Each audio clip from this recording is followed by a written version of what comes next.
ማለት ግን አይደለም። እግዚአብሔር አባቴ ነው እኔም ልጅ ነኝ ማለት ነው። ወደ እሱ አልመጣሁም። ስለዚህ በዚህ ጉዳይ ላይ ከኃይሉ ዮሐንስ ጋር አንድ ነው ማለት ነው እምነትሽ?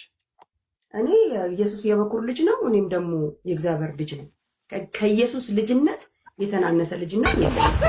ኮኪ ሰላም ላንቺውን የተወደድሽ እህታችን፣ በጣም የምንወድሽና የምናከብርሽ እህታችን ነሽ። ግን ትላንትና ማታ ኮሜንትም እያረኩልሽ ነበረ። እንግዲህ በዚህ በአደባባይ መጣሁት አደባባይ ላይ ነው የተፈጸመው ንግግርሽ እና በእውነት በቅንነት ከሰማሽ በቅንነት ካደመጥሽ በአደባባይ ላይ ሶሪ ያልተረዳውም ብለሽ ይቅርታ ሁሉ ብትጠይቂ ደስ ይለኛል። ምክንያቱም ከፍተኛ የሆነ ቀይ መስመር ነው የረገጥሽው። እንዴት ካልሽ የኔና የኢየሱስ ክርስቶስ ለእግዚአብሔር ልጅነት ልዩነት የለውም ስትይ እዛ ጋር ነው ያከተመው።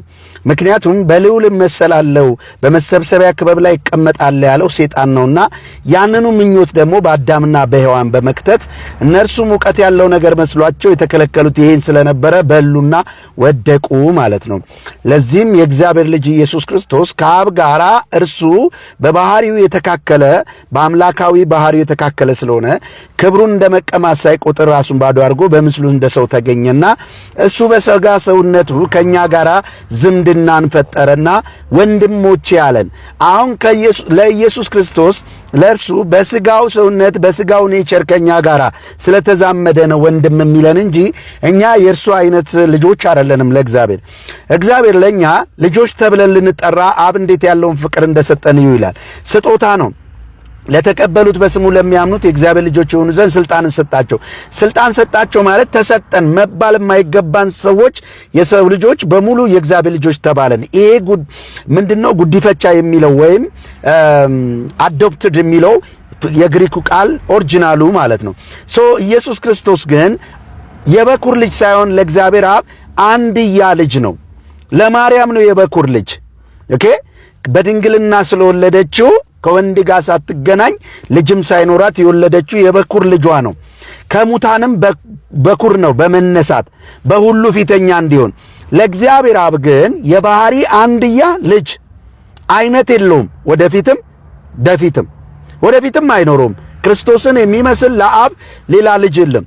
ያለው አብ ወልድ መንፈስ ቅዱስ ነው። በቃ አለቀ። በአብ በወልድና በመንፈስ ቅዱስ ሂዱና አጥምቁ ያለው ለዚህ ነው። አራተኛኛ አንገባም ከሶስቱ ፐርሰን ውጪ።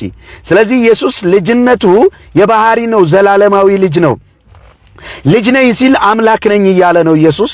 አብ ቀድሶ የላከውን እንዴት ትሳደባለህ ትሉታላችሁ? አማልክት ያለውን መጽሐፍ ቅዱስ ምን ታረጉት? ቃል የመጣላቸው እንኳን አማልክት ተብለዋል፣ እንኳን አብ ቀደሰው ይላል። ስለዚህ ኢየሱስ እንቀድሰዋለን ማለት የተለየ ነው። ቀድሶ ላከ፣ ለይቶ ነው የላከው። የምወደው ልጄ ሲል እርሱ በእርሱ ዘንድ የነበረ አምላክ ሆይ እያለ ነው የሚጠራውና በቅፉ የነበረ ዘላለማዊ የባህሪ ልጅ ነው። እኛ ግን የባህሪ ልጅ አይደለንም። ይሄ ታላቅ ስህተት ነውና ኮኪ በዚህ ይቅርታ ጠይቂ። ሌላው ኃይለ ዮሐንስን በጣም ዲፌንድ ስታረጊ ነበረ። ላስደምጥሽ ኃይለ ዮሐንስ ምን እንደሚያምን። ያ ሰው የእግዚአብሔር መልእክተኛ ነው፣ የአላህ መልእክተኛ ነው። ስለዚህ መልእክተኛ ደግሞ የራሱን ነገር ካደረገ ምኑም መልእክተኛ ሆነ? የተላከውን ብቻ ነው የሚያደርገው። ከራሱ አንዳች ማድረግ አይችልም። አንተ ለምን ታመልከዋለህ ካልክ እኔ የማመልከው የኢየሱስ ክርስቶስን አባትና አምላክ ነው የማመልከው። ኢየሱስ ለመመለክ አይደለም የመጣው፣ ራሱ ሊያመልክ ነው የመጣው። ኢየሱስ ክርስቶስ ኃይለ ዮሐንስ የለየለት ሙስሊም ነው። ልክ እንደ ልጅ ሰሶች ኢየሱስ አምላክ ነው ይሉና ወልድ አምላክ ነው ስትሏቸው አይደለም ቱታ ነው እንጂ እንደሚሉት ሁሉ ሲያወናጫብር አምላክ ነው ፍጹም ሰው ይልና እንደሰማችሁት ናው ከ2000 ዓመት በኋላ ኢየሱስ እንኳን ወደ ክብሩ ከገባ በኋላ እንኳን ሳይቀር እኔ ኢየሱስን አላመልከውም የኢየሱስን አምላክ እንጂ ሊያመልክ እንጂ ሊመለክ አልመጣም አለ። ኃይለ ዮሐንስ የሳተው መሰረታዊ ስተቱ ነው። ጌታችን መድኃኒታችን ኢየሱስ ክርስቶስን አባቱ እንደዚህ አለ፣ ወደ ዓለም ባገባው ጊዜ እግዚአብሔር መላእክት ለሱ ይስገዱ ይላል። አምልኮ ተቋርጦበት አያውቅም። ከላይ ከሰማይ ከዙፋኑ አልተቋረጠም። በሁሉ ስፍራ ከመገኘት አልተቋረጠም። ጌታችን ኢየሱስ ሥጋ እንኳን ሲሆን በማርያም ማፀን ሲጸነስ እንኳን ምክንያቱም አምላክነት መወሰን የለበትምና አምልኮ አልተቋረጠም። ሲወለድ እንኳን ሕፃኑ ጠቢባን ሰገዱለት። የአሁን ዘመን ጠቢባን ነን ባይ እንደ ኃይለ ዮሐንስ ጠቢብ አለመሆናቸው ጨለማ ውስጥ የመሆናቸው ምልክት ነው እንጂ ጠቢብ ቢሆኑ ዕጣን ከርቤ ምናምን ያቀረቡለትና የሰገዱለት ወርሽፕ ያደረጉት ሕፃኑ ኃያል አምላክ መሆኑን ስለሚያምኑ ነው። የሚመለክ ነው እሱ እና በምድር ላይ ተመልኳል። ደግሞ እሱ ራሱ እንደ ያለ ወልድን የማያመልክ ወልድን የማያከብር አብን ሊያከብር ሊያመልክ አይችልም አለ። ብዙ ቦታ ወርሽፕ ተደርጓል። ሲሰገድለት አምልኮን ይቀበል ነበረ።